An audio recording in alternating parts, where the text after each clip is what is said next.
voilà ndenge tolobaki yango to se rendre awa directement toti na poser makala bien qui va permettre ba journaliste ba samsana bango bien te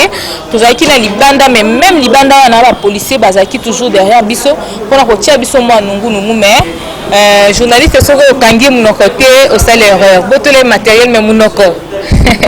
yango ndi makambo voilà je vous ai dit tout à l'heure que to cela na mona mboka Douglas awa na carte interfédérale d'enseignement. En tout cas, na évité to uti kuna esengo ezali parce que to zela biso so que procès fongwami ninyo bo sepe na obo zai kozela. Merci madame pour la moto na yo ezali te biso do kusara ezambela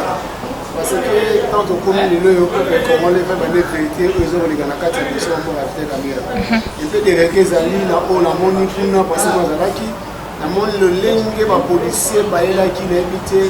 ba ki ko mamutuo ba ki ba condamné Vital Kamerhe ba ki ne ba beta ba tubakasi mais malheureusement ça m'a souni parce que c'était habité parce que moi j'ai été ba de balle parce que c'était une demain là c'est déjà moi na la question on fait Kamerhe et le ko na zali aussi moni na makolo molo na agent de prière tout ça va ensemble parce que tant Vital Kamerhe a su maluba dit voilà et ça il a Vital Kamerhe loba voilà côté population monde entier balanda le lengeni ni indépendant de mon conseil va poser des questions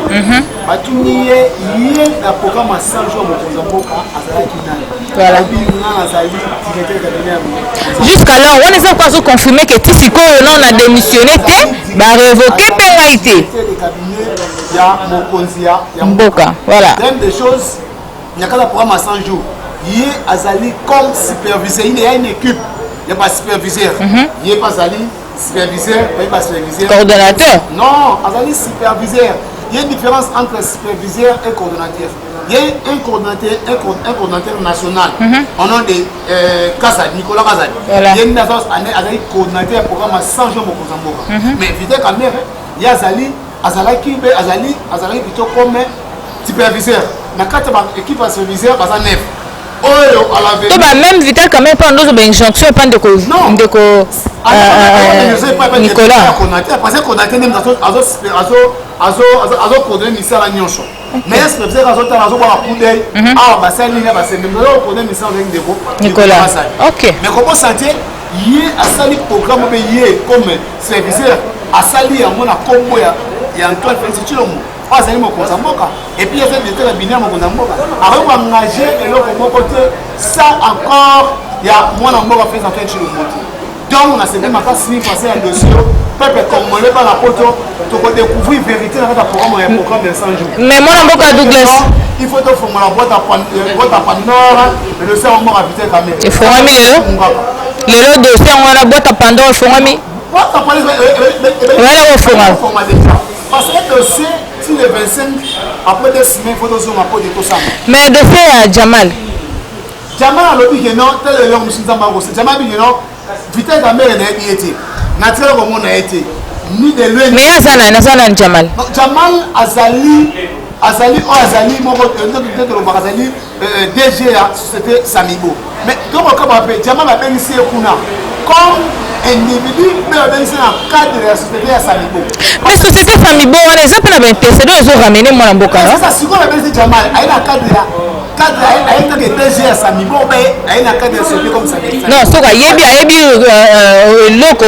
en fait et loko dossier ils ont réuni Vital Kamerhe na dossier ya Samibo maman na au moins dossier Vital Kamerhe soko boy Jamal siko boy pe dossier wana dossier Vital Kamerhe dossier politique mais là à 100 000 euros déjà excessivement dans les non dossier moi dans de vie mais ça là c'est pas du contraire attends élément mon côté wa fondé la sur la pièce pour les ministère public dans notre colosse ya monter comment ça on peut service ya monter ba foka na biso ba beta ba comment tout moment pas uniforme mais ministère public a pièce sur élément mais plus de gros élèves ministère public a bisa élément o ya sana ngo o ya fondé Vital Kamerhe ba kango ba kangela pour comment Vital Kamerhe pour te ba se comparaître na kata boloko na Jamal na déjà Rawan atina tam comment on se compare na batwanti fait avec déjà un mois plus un mois 3 jours mais bande kona biso ya bataliban ba bimisi Jamal soit disant malade ba ke ko pesa ba soin pour te ba kuta na kata prison na ndeko Vital Kamerhe ti dossier ba zone ndeko Jamal ba ko kuta tam ko mo na Vital Kamerhe ti ayebi ebete doit que non naza slipe akuta ndeko kiteka bayebeni nga na prison et puis oyo je bateso basala bataliban basala bandeko na biso obenga jour bataliban ntango bakoti kiteka mbe na kati ya boloko selon esprit na bango selon volonté na bango bayi na posa ke non bandobanga bakuta na basolola bakuta basola bakuta mal baekarante bamemi l'hôpital bayine kukutana kaka jour ya procès mais jamal asani ke non natika bakutana vita ete nayebi ye pete c'est que fait que on dit agent ya Jamal oh signé qui contrat na caméra pour na mandat ku ya n'a jamais signé aucun contrat dossier Samibo maman caméra n'a jamais signé aucun contrat qui soit avec une entreprise quelconque au Jamal a dit qu'on signé contrat mon côté donc vite caméra yé ils sont au sala c'est un gouvernement de ce type là au massa au tokuta la tiroir donc ils ont des missions même tu caméra contrat mon signé tu vas au signé contrat mon côté deuxième on a besoin que non on a posa que ba sali vite caméra bazan la posa que vite caméra éclaté na course 2023 à candidate mais bon pendant que vous déjà pensé dans le dossier il y a des gens au bazar superviseur parce que ba taliban nga moi dans la coalition bazali bande de pèse bazakuna le faut pas qu'on se représenter jour wana les 25 mais soutien à bande quoi il pèse quand même les monde on a qui on n'a même pas besoin de leur soutien parce que mon ni muto nandinga ko on comporte bobo nandinga coalition vous évoluez non oh muto c'est la chose d'améliorer ça pour mieux déjà muto a tesi mundi boya bo moi ça pour mieux déjà et le koni ne zo la ça bande batesi nous mandoute bande ba funda ki bino bon samba kuna bande quoi il pèse to ni dans mon monde va bien ceux qui monde ceux qui givi asa ko bagena il faut éviter quand même pas condamner so ba condamner et ça échec ya fati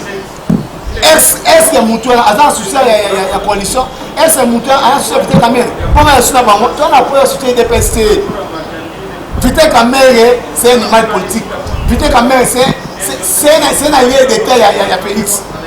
non pour ces des pétrole pour ces des pétrole c'est une bichotte maintenant la coalition peut se avoir pouvoir c'est 2023 on ça là vraiment na suka mais il faut comprendre que c'est le système boka et ça indépendant et ça la neutre à ça la moussa n'est pas mais déjà les bandes liboyé premier jour à procès ça va quand même ba promettre bino les bandes que non ma soeur qui est bien parce que mon entier mon non vite la mère samedi auquel qui n'a pas la TV OK mon entier na ba radio mon entier ba tie ba na match des personnes à zopé tena réel qui vite la mère à samba mon entier ba ni vite dossier ya procès de la mère et c'est un détail la bien mon condamnement en fonction ba kangé ba so misé de ba juge na mais est-ce que c'est un dossier mon côté au Vital Caméra Andima qui au nom et à président de la République non un détail le cabinet non mais sans accord il y a mon condamnement il y a se relancer il y a mon pas un dossier éviter la mère à s'engager qui que mon amour est bien monté nous sommes éviter la mère à sala à sala on va sortir le à sala comme moi mon condamnement combien de temps il pas engager le président sur mon condamnement est bâti ok je crois que trop le bami qui te bandeko dossier fongwami lelo procès fongwami lelo biso nyonso totiaki misuka na mama veka oh 15 millions, oh 50 millions, oh 10 millions, oh 500 millions. C'est dans le monde entier qu'on en parle. Alors, ouverture à dossier Vital Caméra Zaki, les localités. Rendez-vous et ça met encore pour le 25. Douglas Ndeko, moi Namboka, Malabani n'a pas de samba, il a biso. Toujours serein, même les 25 dossiers, elle a toujours maîtrisé parce que la population à la naïba. Mais alors, depuis minute, Vital Caméra. C'est ça, on travaille dans la milité. Comment on dit que et puis, asa innocent, et puis, le point à ça là, après la milité. Alors, étape par étape, on est commandant le Belake, le pénal c'est comme si grand réticence de la Guimouké. Est-ce qu'on appelle la liberté d'expression bien. Mais tout fait aider. Déjà au Zénith. Déjà calmé. N'a pas avocat, n'a pas militaire, toi déjà serein. Parce que même dans l'Est, par-ci par-là, passer mobiliser qui, va trouver qu'il va tout maïper. Comment est-ce qu'un militant encore mis en moto dans tout cas pour lancer la justice? Vous avez confiance dans Bino Mokoté? Non, mais vous avez confiance dans Bino Mokoté. ya mwana mboka pe bozo luka sacrifice pour la liberté ya Camere retenu mais pour ça na sacrifice on dit que non même de qu'on a besoin de yénoter oh le maman qui a fait ba que non mutu nyonso o detenaka secret pouvoir et ça va éliminer il y a moins de personnes ça là qui va éliminer vite Camere on a le vite Camere et ça va te ba dirige pour commencer oye ba éliminer te mais pour la liberté na ye bozo mi tchaba moto na nzoto mais la peine pouvoir maquiller dans la tête beaucoup ça calme te bika bino na justice ça musala kaka bino wana bozo mi boma sufu le alternance dans la moko ba ko soti manga bakufa ba teresa pangala bakufa ba useni ngani bakufa e ba ndona biso ana kata CGI nse bakangama ba ndona nga filmer bakangama ba ndona nga jeno ba beta bakanga bango a partir de ce comment ils arrêtent maintenant c'est à partir de ce comment raba histoire politique non de ça la maka même Jésus-Christ pas parler le la Dieu qui était molé sur la croix et c'est un gars pour le biso to kuma lo ba chrétien to malo le Douglas Malobani na tempérance européenne na ba membre ya UNC to bidem balo boko mitumba 50 tonnes de nini ba spectacle wana malheur sous 3 oh et vous allez faire 3 et non si qui vous mais rébellion te quand même non rébellion te rébellion te OK caméra ça litre politique na et ma banque ko ça non toza bataliban te to fa lit moko za pacifique to na modèle la caméra sina manduki te au moins caméra ça ko bembe ya mo le c'est notre procès na et ça la tête mon accès pas la na yango et refa no de yango azo de tout moment ya mo ne faut vite caméra ça là azala laver na procès et puis procès ngene ko moko na kati ya procès moment vite la mairie na na jamais franc non et c'est ngene moment vite la PCBT provisoire pour que ay papier obima asa muta mais voilà ba juge ne ba koloba non oui binoté to la si na ba juge na biso mais tango ba to ba batani ba taliban ba vite caméra de BT provisoire ti ba mettre na katani biso to c'est maintenant. Et vous pensez que au juge ça dépendre de la propos na bango? Non, mais juste on dépend pour la monter mais si ça on a pu se un peu manipuler na ba taliban parce que ba to bon manger ba condamner VK. Ba on bon manger que VK azala. Yango ba taliban wana nde ba fundi Vital Kamerhe. Taliban o ba fundi Vital Kamerhe mais c'est ce que moi ta pendant ba ngi ba ngona biso bazole. Parce que il y a des gens na kata DPS o ba sana ba inclus na kati ya parmi les dossiers wana superviseur parmi les 9 superviseurs OK ba kombo te ne ba kombo ba edera na na kati wana Christian ana kati dossier wana Patrick ana kati dossier wana basa ba bena to dévoiler bango il y a pas crainte de pas voir ces dossiers. Merci beaucoup. On peut ça comprendre voilà, pas trop de commentaires là-dessus. Je crois que le dossier le faut remis déjà. Toi qui nasuka molo tout dépendre maintenant de la justice. Alors toi ça fait confiance dans la justice et ça me ça ndenge et singeli. UNC bosenga qui justice et ça la justice yango bandi déjà ko sala nango. Alors merci Nabilo pour sa confiance. Bo lemba bisoté. Bo continuer ko télécharger l'émission na biso bolanda biso dina final officiel ndé ya bino chaîne yangwana. Intégralité ya démarche il y a procès au Borolana et pas na biso ndeko Douglas azali ndeko maître Basile azali bazé belé ba kolemba te ko pesa la bino penser na bango déroulement na bango fonctionnement na bango